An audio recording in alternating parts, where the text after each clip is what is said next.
은행에서 싫어하는 사람은 누굴까요? 많은 사람들이 이야기하는 게 오늘은 새로운 25년을 맞아서 바뀌는 부동산 정책과 우리가 어떻게 행동을 해야 하는지에 대한 이야기 해보도록 하겠습니다. 지금 현 부동산 상태는 대출 규제와 비상계엄 사태가 불러온 정치 혼란까지 겹치면서 불확실성까지 커지고 변화가 많이 있을 것 같지는 않다고 다들 생각하고 있는데요. 하지만 이런 상황에서도 내 집 마련을 하시려는 분들이나 투자자분들은 바뀌는 정책에 관심을 가져야 합니다. 언제나 이야기를 하지만 하락장에서도 돈을 벌 수 있어야 투자자라고 생각을 하고 있습니다. 잘 준비를 해두면 싼 가격에 부동산을 매입할 수 있겠죠. 내 집 마련도 똑같습니다. 싼 가격에 사람들이 관심을 갖지 않을 때 사두면 버틸 수 있는 힘이 생길 수 있습니다. 그렇기 때문에 여러 정책이나 바뀌는 부동산 시장에 대해서는 공부를 할 필요가 있다고 생각을 해요. 새로운 정책도 많고 여러 가지 제도 변경이 25년에는 예고가 되어 있고 이 개수가 20여 가지가 넘는다고 합니다. 이 중에서 몇 가지 크게 바뀌는 부분에 대해서 이야기해 보도록 할게요. 가장 먼저 볼 부분은 대출입니다. 올 7월에는 가계부채 관리 강화를 위해 DSR 3단계 실행이 예고되면서 대출 규제가 강화될 예정입니다. 7월에는 대출이 강화되기 때문에 많은 신문이나 뉴스에서는 7월 전에 내 집을 마련하려는 사람들에게는 좋은 시기가 될 수 있다고 이야기를 합니다. 아무래도 부동산 시장에서는 레버리지가 중요하고 레버리지를 쓰는 만큼 리스크도 낮아지는 건 당연해요. 가격이 올라가는 만큼 사람들이 좋아하는 부동산이 될 수 있습니다. 3억짜리 아파트, 5억짜리 아파트, 7억짜리 아파트, 10억짜리 아파트 우리가 봤을 때 그 단위별로 아파트의 선호도는 달라질 수밖에 없어요. 적절한 내 상황에 맞는 레버리지를 쓸 수 있어야 하고 대출, 레버리지 규제가 7월에 이루어진다고 하니 그 전에 집을 사면 좋겠다라고 많은 사람들이 이야기를 하고 있습니다. 하지만 내 상황에 맞지 않는 무리한 레버리지는 언제나 독이 될 수 있겠죠. 지금 경매 시장에서도 물건이 많이 나오는 이유는 무리해서 대출을 많이 받아서 영끌족들이 대출을 갚지 못해서 나오는 물건이 대부분입니다. 그렇기 때문에 지금 경매 시장에서도 물건이 많아진 거예요. 자, 다음은 1월부터 중도상환 수수료가 절반으로 줄어듭니다. 중도상환 수수료는 은행에서 중간에 대출을 갚는데 내가 수수료를 내는 거예요. 그럼 중도상환 수수료를 한 번도 내보지 않으신 분들은 이해가 안 되실 겁니다. 내가 은행에 대출을 갚는데 왜 중간에 수수료를 내야 해? 이건 은행의 입장에서 생각을 해보면 이해가 조금 더 빠를 수 있어요. 은행에서 싫어하는 사람은 누굴까요? 많은 사람들이 이야기하는 게 이자를 내지 않는 사람이다 라고 이야기를 합니다. 하지만 이건 틀린 이야기예요. 은행에서 싫어하는 사람은 내가 빌려준 돈으로 자기의 수익을 내고 내 돈을 갚는 사람입니다. 그렇기 때문에 은행 입장에서는 얄미울 수 있고 사실 수익을 내야 되는데 이 사람은 내가 돈을 빌려주고 본인만 수익을 내고 내 돈은 빨리 갚는 거예요. 그래서 만들어 놓은 제도가 중도상환 수수료입니다. 내가 돈을 빌려줄 테니 너가 이 기한 내에 돈을 갚으면 그 안에도 수수료를 내야 된다. 투자자 입장이나 내 집 마련하시는 분들 같은 경우는 이 중도상환 수수료 부담도 꽤 큽니다. 근데 이걸 절반까지 줄여준다고 하니 좋은 거죠. 그래서 많은 매스컴에서 이야기를 하는 게 7월부터는 대출이 강화되고 1월부터는 중도상환 수수료가 절반 이상으로 줄어든다고 하니 이 상반기 때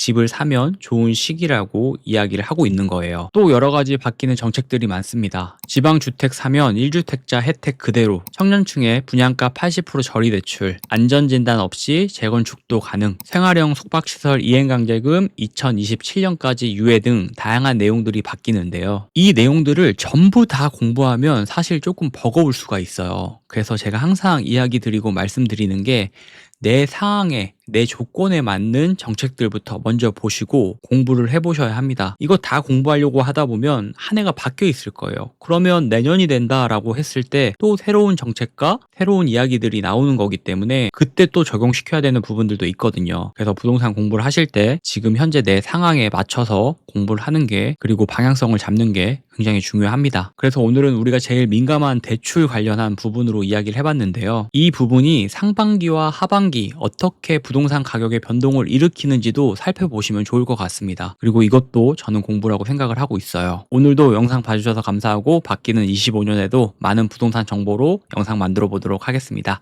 감사합니다.